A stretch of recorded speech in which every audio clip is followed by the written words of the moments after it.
Waslu fl-aħħar fażijiet in-negozjati li se jwasslu għal ftehim importanti li ħajara twaqqif tal-Aġenzija Ewropea għall-ażil. Ftehim li se jwassal biex l-uffiċċju tal-EASO f'pajjiżna jinbidel f'aġenzija.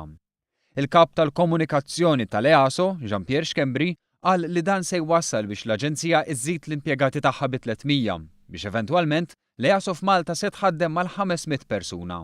L-abbozz irid jiġi diskuss ukoll f'livell ta' Coreper u Kunsill aktar tard biex ikun hemm deċiżjoni finali hemmhekk. U baqa' fatt importanti li ċertu stati membri qed jixtiequ li dan il-dossier li huwa l-Aġenzija ġdida bażikament jiġi trattat flimkien ma' dossiers l-oħra li hemm bħalissa qed jiġu diskussi fl-Unjoni Ewropea b'mod partikolari hemm bħalissa dik li nsejħula bħal Dublin Regulation. In-negozjati sabiex l-EASO ssir aġenzija bdew waqt il-Presidenza Maltija tal-Kunsill tal-Unjoni Ewropea. Presidenza li fost il-prioritajiet fl-aġenda tagħha kellha l-immigrazzjoni u l-ażil. Naħseb li ħafna affarijiet ġraw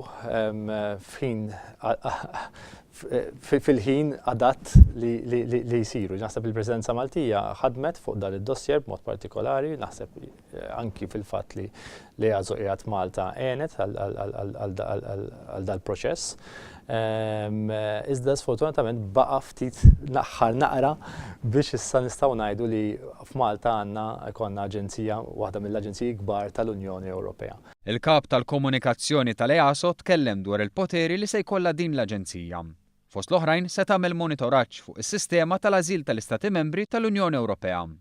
L-EASO se tieħu azzjonijiet fejn hemm nuqqasijiet u tgħin lill-istati membri jollu l-istandards tagħhom għal-livell tal-Unjoni Ewropea.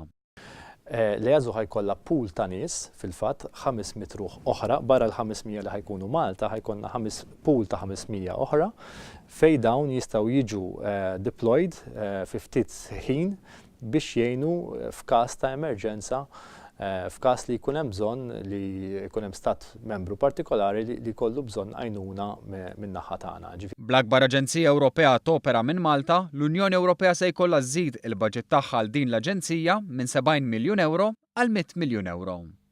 Daw kollha nies li jiġu bil-familji tagħhom normalment u jkunu residenti jkollhom lodging, normalment jikru f'Lezza u Malta u joqogħdu hawn Malta u jagħtu kontribut importanti wkoll għall-ekonomija Maltija.